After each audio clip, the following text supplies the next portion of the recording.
Hello friends, welcome to my channel learning at new level. जैसा कि हम इस चैप्टर के पिछले वीडियो में देख चुके हैं कि हम कार्बन एंड इट्स कंपाउंड, है ना, क्लास 10 का साइंस का चैप्टर 4 है कार्बन एंड इट्स कंपाउंड। उसके बहुत सारे टॉपिक्स को हमने पढ़ लिया था। लास्ट टॉपिक हमारा कुछ बचा हुआ है, तो उसी में एक बहुत ही इंपॉर्टेंट टॉपिक है। क्या है वो? Chemical properties of carbon compounds. तो आज हम इस वीडियो में chemical properties of carbon compounds के बारे में पढ़ेंगे। ठीक है, आइए हम वीडियो को आगे की तरफ चलते हैं। तो chemical properties of carbon compounds में क्या है, हमारा 3-4 रिएक्शंस के बारे में पढ़ने हैं। वो 3-4 रिएक्शंस हैं, कौन कौन से? पहला कौन सा है? कंबशन रिएक्शन, दूसरा ऑक्सीडेशन रिएक्शन, तीसरा एडिशन रिएक्शन और चौथा क्या है? Substitution reaction. इन 4 रिएक्शंस के बारे में पढ़ने हैं, जो कि क्या है, कार्बन एंड इट्स कंपाउंड्स के केमिकल प्रॉपर्टीज में महत्वपूर्ण योगदान रखते हैं। ठीक है, तो इसके बारे में हम देखते हैं। क्या है कंबशन रिएक्शन? कंबशन रिएक्शन क्या होता है? कंबशन, इसका मतलब क्या होता है? बर्निंग, है ना, बर्निंग होता है इसका मतलब। कोई भी फ्यूल जो हम अधिकांशतः बहुत सारे जो हम क्या कर रहे हैं, यूज कर रहे हैं फ्यूल, उसमें क्या है? कार्बन की हाई क्वांटिटी है ना। कार्बन की हाई क्वांटिटी होने के कारण क्या होती है, वो एक अच्छे ईंधन कहलाती है। तो कार्बन की जो हाई क्वांटिटी होती है उसी को देखते हैं। कंबशन में बर्निंग के बारे में पढ़ेंगे। तो भाई इसका रिएक्शन होता कैसे है? रिएक्शन तो होगा ही। अब ये क्या करती हैं? क्योंकि हम सब जानते हैं कि एक अच्छा जो क्या बोल सकते हैं उसको, जलाने के लिए जो उपयोग करते हैं हम, कोई भी पदार्थ, किसी भी पदार्थ को जलाने के लिए जो उपयोग करते हैं, तो उसमें क्या होती है? कार्बन की प्रचुरता पाई जाती है। कहता है carbon and its compounds are used as fuels because they burn in air releasing lots of heat energy. क्या रिलीज करता है? जब किसी भी कंपाउंड को हम बर्न करेंगे तो वो क्या रिलीज करेगा? Carbon dioxide, H2O plus, heat energy और लाइट एनर्जी रिलीज करेगा, है ना। तो ये इसका रिएक्शन कैसा होगा? ये हमेशा यही रिलीज करेगा। वो कंपाउंड अपना टूटेगा, अदर फॉर्म में बन जाएगा, वो अलग बात है। इसका रिएक्शन कैसे होगा? कार्बन को जब ऑक्सीजन के साथ रिएक्शन करवाएंगे तो ये क्या होगा? कंबशन होकर क्या देगा हमें? CO2 plus H2O plus heat energy और लाइट एनर्जी। एक और लेते हैं, CH4 लेते हैं। ठीक है, CH4 को ऑक्सीजन, तो जाहिर सी बात है कि जलने के लिए किसकी आवश्यकता होगी? ऑक्सीजन की आवश्यकता होगी। तो ऑक्सीजन के साथ रिएक्शन करता है, क्या देता है? CO2 plus H2O plus heat energy, है ना, ये दे रहा है। तो इसका कंबशन का रिएक्शन हो गया। मेनली इसमें जानना पढ़ना कोई खास चीज नहीं है। इसमें है यही कि जानना है कंबशन होता क्या है। कंबशन क्या है? बर्निंग प्रोसेस है। क्या है ये? It is a burning process in which we react, any compounds react with oxygen, then they get carbon dioxide and water plus heat energy और light energy। ठीक है, अच्छा चलो हम क्या कर लिए, अब जला तो लिए भाई, किसी भी कंपाउंड्स को जला लिए। अब ये भी जानते हैं कि कार्बन कंपाउंड्स, जितनी कार्बन की क्षमता होगी, जितने कार्बन होंगे उस कंपाउंड में, उसी अनुसार क्या होगा? पोल्यूशन होगा। ठीक है ना। तो इसमें हम 2 कंपाउंड्स के बारे में पढ़े थे। क्या पढ़े थे? सैचुरेटेड कंपाउंड्स और अनसैचुरेटेड कंपाउंड्स, है ना। तो अब बर्निंग प्रोसेस में हम किस मटेरियल को, किस कंपाउंड को चूज करें, है ना, ताकि वो पॉल्यूशन कम करे। पॉल्यूशन कैसे करेगा ज्यादा? कि पॉल्यूशन, जब कार्बन की क्वांटिटी ज्यादा होगी तो वो पॉल्यूशन ज्यादा करेगा, कार्बन की क्वांटिटी कम होगी तो वो पॉल्यूशन कम करेगा। अनसैचुरेटेड कंपाउंड्स और सैचुरेटेड कंपाउंड्स, है ना। अब अनसैचुरेटेड कंपाउंड्स में देखिए, यहां लीजिए, अपना क्या लिए थे, CH4 ही ले लेते हैं फॉर द एग्जाम्पल। क्या लिए, CH4। कितने कंपाउंड्स हैं, कार्बन के 1 और हाइड्रोजन के 4, टोटल कितने हुए, 5। और कार्बन का अपना योगदान कितना है, 1 है ना। कार्बन का कितना है, 1 है। तो क्या करेगा, 5 में 1 की क्वांटिटी है, तो ये ज्यादा पॉल्यूशन करेगा नहीं ना, तो ये क्या करेगा, कम पॉल्यूशन करेगा। और यहां देखते हैं एक सैचुरेटेड कंपाउंड लीजिए, C2H6 ले लीजिए।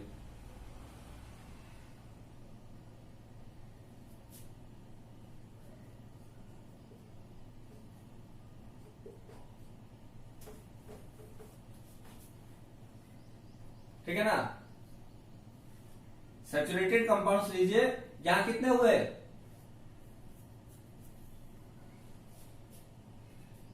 C2H6 टोटल कितने हैं, ऐसे नहीं हम देखते हैं इसको, दूसरे तरीके से देखते हैं ना। वही है, CH4 लिए हम, CH4 में कितने थे, 5 थे। 5 में कार्बन का योगदान कितना है, 1 है, तो पॉल्यूशन करेगा नहीं करेगा।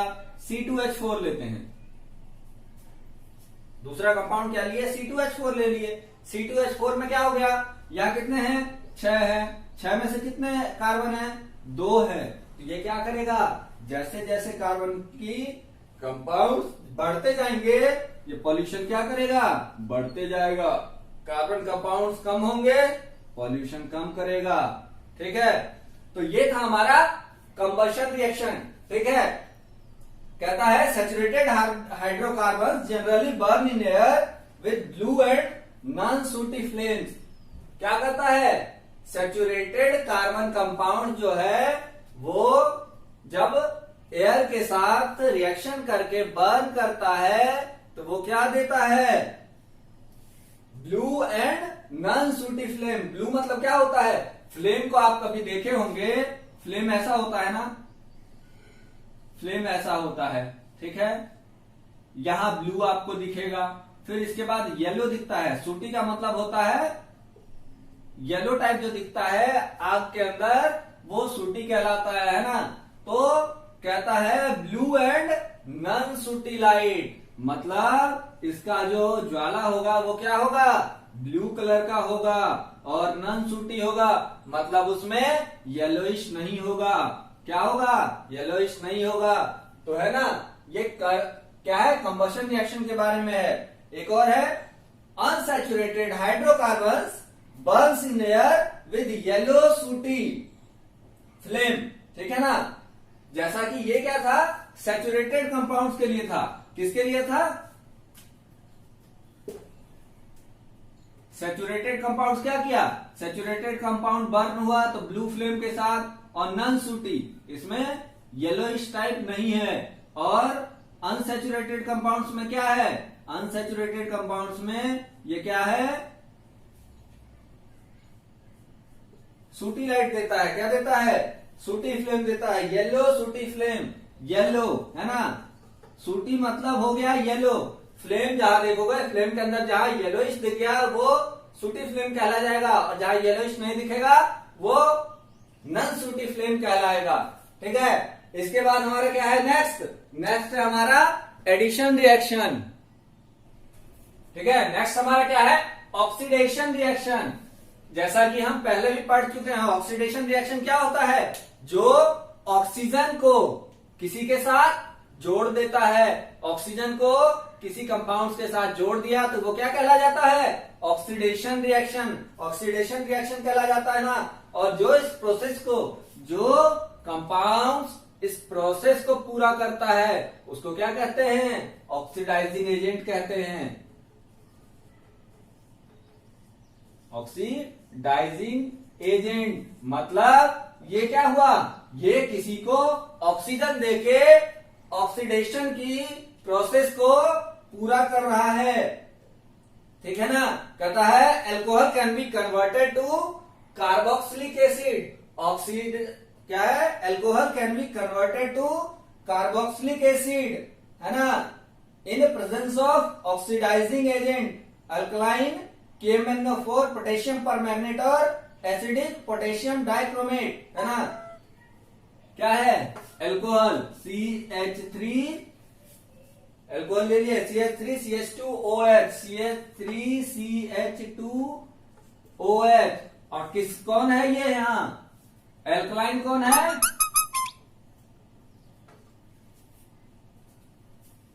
एल्कलाइन कौन है? Potassium permanganate.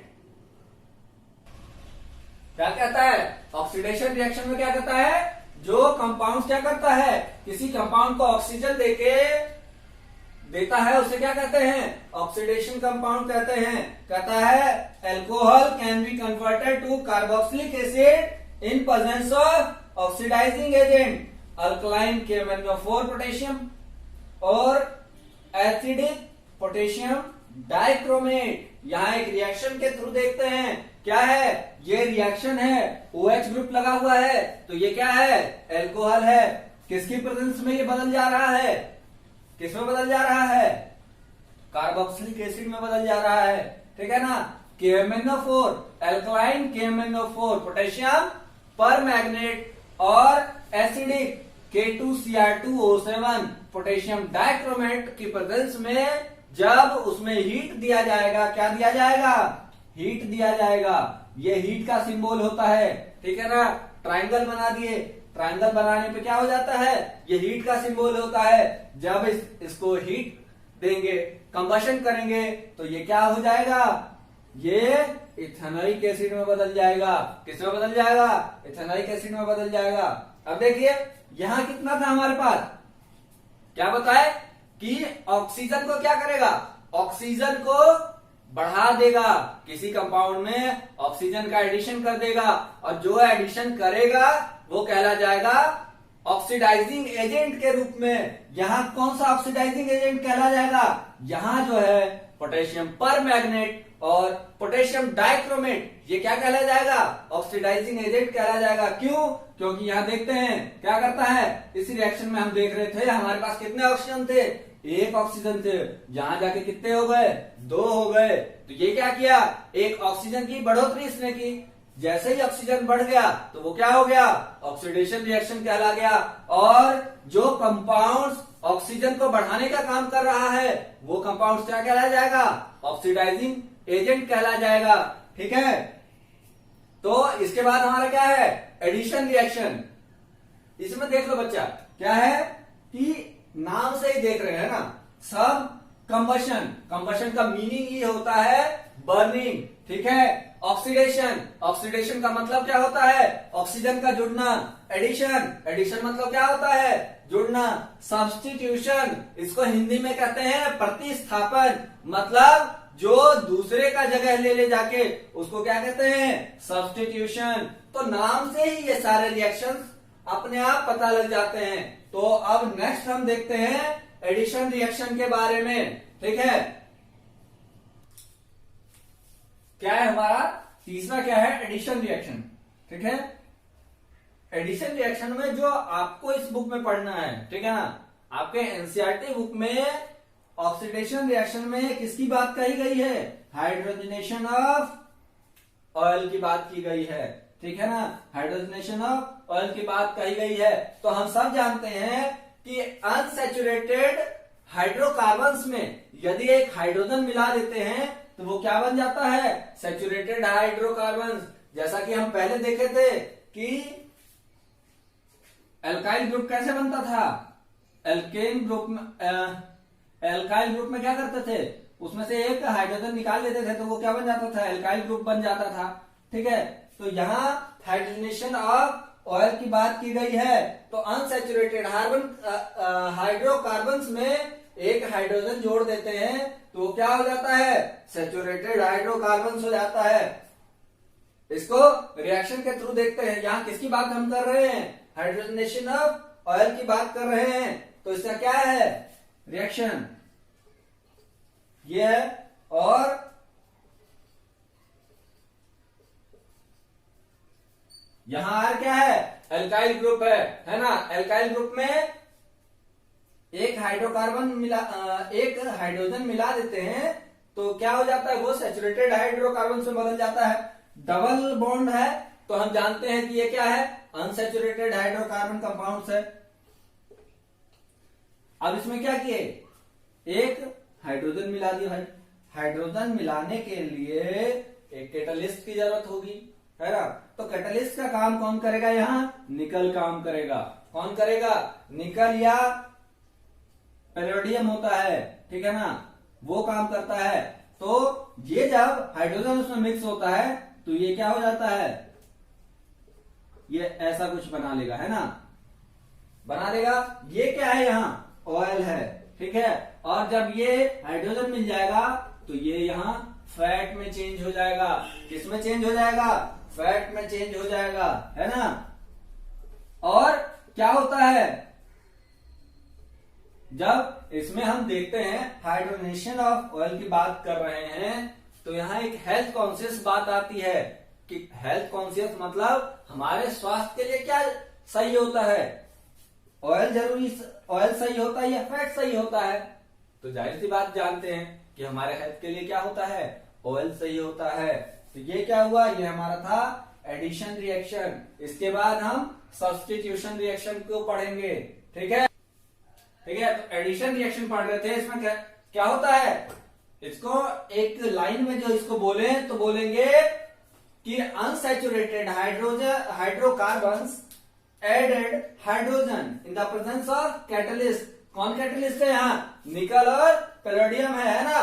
क्या कहता है, unsaturated hydrocarbons add hydrogen in the presence of catalyst palladium और nickel. Vegetable oil are converted into vegetable ghee using this process, या फैट, है ना। It is also called hydrogenation of oil. Hydrogenation of oil, जैसा कि मैंने आपको यही बताया था कि ये क्या है, हाइड्रोजनेशन ऑफ ऑयल है, ठीक है। तो नेक्स्ट हमारा क्या है, सब्स्टिट्यूशन रिएक्शन। सब्स्टिट्यूशन रिएक्शन में क्या होता है देखते हैं। हम क्या करते हैं, एक कंपाउंड हम चूज कर लिए मीथेन, है। अब ये क्या है, हाईली रिएक्टिव है ना, सब्स्टिट्यूशन है ना। हाँ, इसको क्या किए, क्लोरीन के साथ रिएक्शन करवाया तो ये क्या हुआ, सॉरी ये मीथेन है, ठीक। इसको जब क्लोरीन के साथ रिएक्शन करवाए, ये क्या है, क्लोरीन है, हाईली रिएक्टिव है कंपाउंड। इसको जब इसके साथ रिएक्शन करवाए तो क्या करेगा, क्लोरीन इसको डिस्प्लेस कर देगा। क्या करेगा, क्लोरीन अपने अंदर क्षमता रखता है कि उसको क्या कर दे, डिस्प्लेस कर दे। डिस्प्लेस करने के बाद ये क्या फॉर्म कर सकता है, ये बना सकता है कि नहीं, बना सकता है ना, बना सकता है। ये क्या हो गया, मीथेन क्लोराइड हो गया। और ये क्या हो गया, हाइड्रोक्लोरिक एसिड हो गया। तो क्लोरीन के अंदर क्या है, क्षमता है किसको, सब्स्टिट्यूट करने की। और ये रिएक्शन कब होता है, सब्स्टिट्यूशन का रिएक्शन सनलाइट के प्रेजेंस में होता है, सन लाइट के प्रेजेंस में होता है सब्स्टिट्यूशन रिएक्शन, ठीक है ना। तो हम पहले देखे कंबशन रिएक्शन के बारे में देखे, फिर क्या देखे, ऑक्सीडेशन रिएक्शन के बारे में देखे, उसके बाद एडिशन रिएक्शन के बारे में देखे, फिर क्या देखे, सब्स्टिट्यूशन रिएक्शन के बारे में देखे, ठीक है। तो इस प्रकार क्या हुआ, हमारा chemical properties of carbon compounds खत्म हुआ, है ना।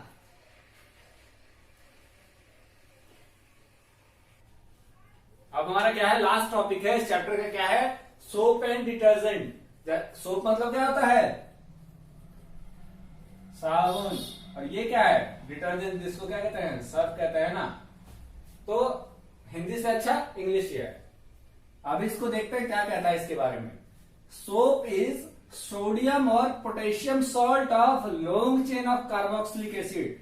क्या है, सोप इज सोडियम और potassium salt of long chain of carboxylic acid. किसका है, कार्बोक्सिलिक एसिड का, सोडियम और पोटेशियम सॉल्ट का क्या है, लॉन्ग चेन है सोप, क्या है? Soaps are effective only in soft water. Soap क्या है? इफेक्टिव किसमें है? सिर्फ सॉफ्ट वाटर में है, ठीक है ना।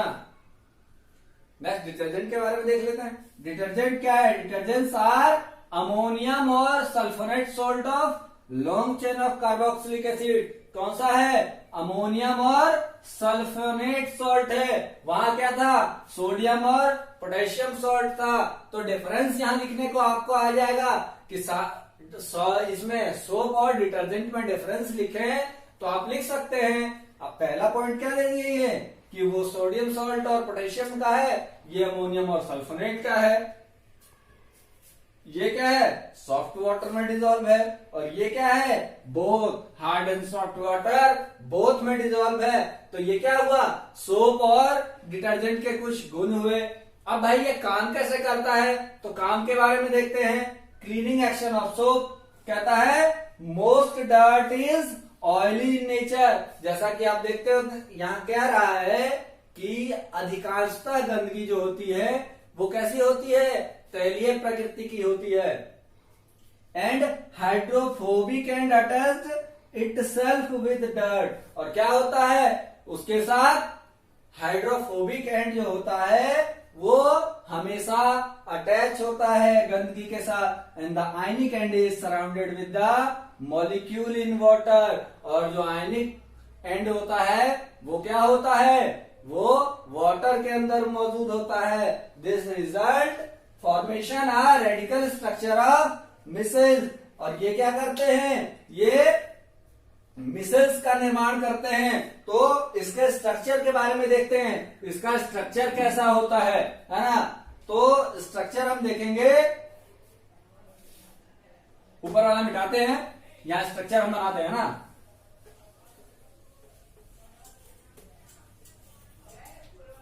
स्ट्रक्चर इसका कैसा बनेगा? ये क्या हो गया? ऑयल ड्रॉपलेट हो गया। ये क्या हो गया? ऑयल ड्रॉपलेट हो गया, ठीक है ना। ये क्या हो जाएगा? यहां ये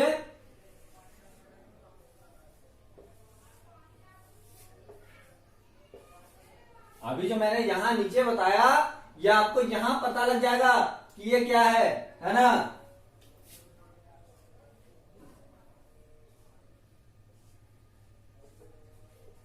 ये ऐसा ही एंड है ना, यहां Na प्लस।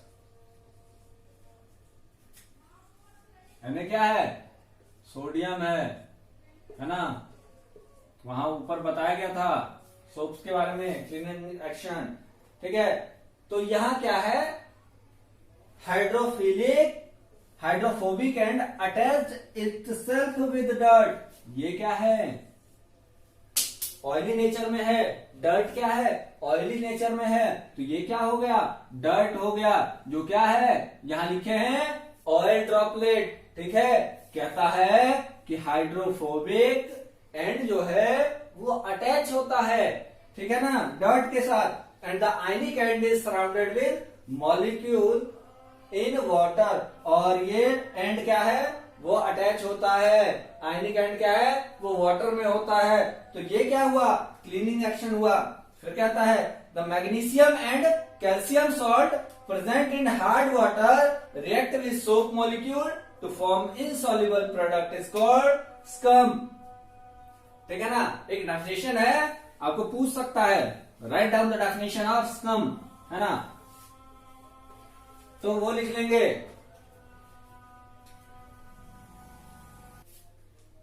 ये आपके क्या है? लास्ट पॉइंट है। सोप और डिटर्जेंट के 2 पॉइंट है और इस चैप्टर का भी लास्ट पॉइंट है। तो देखिए क्या कहता है? The magnesium and calcium salt present in hard water. क्या है? जो हार्ड वाटर के अंदर मैग्नीशियम और कैल्शियम का सॉल्ट जब प्रेजेंट होता है तो वो क्या करता है? React with soap molecule. क्या करता है? सोप मॉलिक्यूल के साथ रिएक्ट करता है टू फॉर्म इनसॉल्युबल प्रोडक्ट। और क्या बना देता है? Insoluble product. जो क्या है? इनसॉल्युबल मतलब जो घुलनशील ना हो, जो पानी में घुले नहीं, वो क्या कहलाते हैं? स्कम कहलाते हैं। क्या कहलाते हैं? स्कम। तो आपको एक डेफिनेशन आ सकता है कि write down the definition of scum, ठीक है ना।